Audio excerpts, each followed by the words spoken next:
দর্শক, পরবর্তী ভিডিও পেতে চ্যানেলটি সাবস্ক্রাইব করুন। আসসালামু আলাইকুম রহমতুল্লাহ বারকাত। এই এহসানুল হক মিলন শিক্ষা মনস্ট্রিতে আসার পরের থেকে আমি একটা পর একটা বক্তব্য দিয়ে যাচ্ছি যে তার ডক্টরেট কেনা চেক করা হোক। তার ভিতরে সুবুদ্ধি নাই। ওই দেখেন স্কুলের বাচ্চা, সেও বোঝে অনলাইনে এবং অফলাইনে ক্লাস নিলে তার বেনিফিট এবং ডিসবেনিফিট কী হতে পারে। এরা ডক্টর মুরব্বী, যারা বেগম জিয়াকে চারবার দুর্নীতিতে চ্যাম্পিয়ন করছে।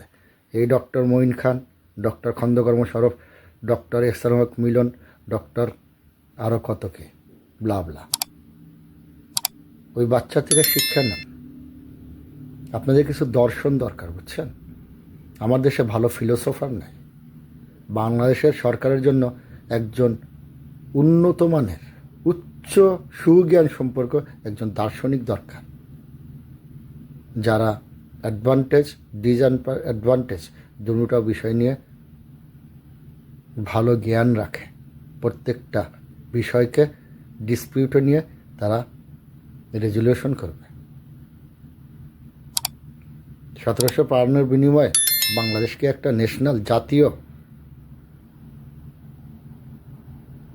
সতর্কমূলক একটা প্রতিষ্ঠান, যাকে বলা হয় ন্যাশনাল কনসেনট্রেশন সেন্টার, বা একটা জাতীয় নিরাপত্তামূলক একটা সেন্টার গড়ে উঠতে পারতো না? আচ্ছা, ও করলেন না, বাদই দিলাম।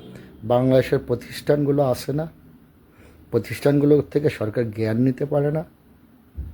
মুরব্বীরা পড়াশোনা করছেন, 50 বছর আগে পড়াশোনা বাদ দিয়ে দিয়েছেন, জ্ঞানও তারা ভুলে বসে আছেন। কী নিয়ে চলতেছেন?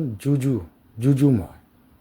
মিডিয়া যেটা দেখায় সেই আলোকে কথা বলেন, মিডিয়া যেটা বলে সেই আলোকেই কথা বিচার বিশ্লেষণ করেন। এটা শুধু বাংলাদেশ না, অনেক দেশেরই চিত্তে এরকম। মিডিয়া তাকে রাখাই হয়েছে চিটচ্যাট করার জন্য, লেখালেখি করার জন্য, বলা বক্তব্য মন্তব্য প্রদান করার জন্য। আমার দেশে কি এই মেধাটা এখনো আছে? কোন মিডিয়া কোন এজেন্ডা নিয়ে কথা বলতেছে? সরকার কি এটা অ্যাডাপ্ট করতে পারে যে তার জাতীয় মিডিয়াগুলো কার এজেন্ডা নিয়ে কথা বাস্তবায়নে লেখালেখি করে, সংবাদ প্রচার করে? একটা জাতীয় কনসেনট্রেশন সেন্টার করা উচিত ছিল না? করা কি হয়েছে? সবগুলোই এখন সংসদে বাতিল হচ্ছে। মানে সেই বাল, উজ্জা, মানাত, হবল তাদের বংশধরকে উপরে আনা হচ্ছে এবং সেই অনুযায়ী দেশ পরিচালিত হচ্ছে। আর বলা হচ্ছে ধর্মনিরপেক্ষতা, সেকুলারিজম। সেখানে ধর্মের কোনো অস্তিত্ব থাকবে না।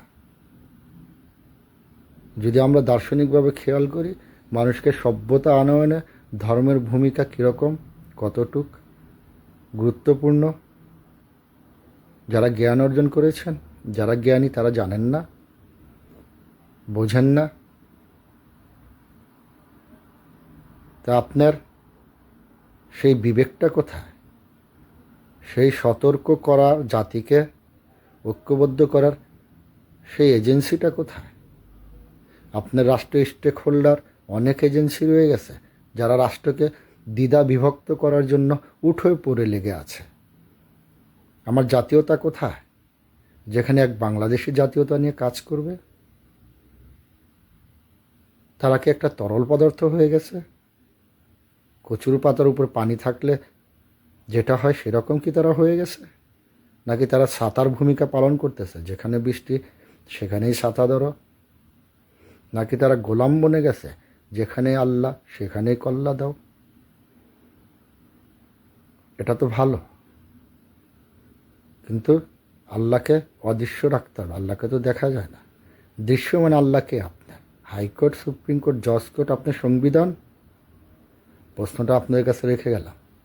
ভালো থাকেন। আসসালামু আলাইকুম।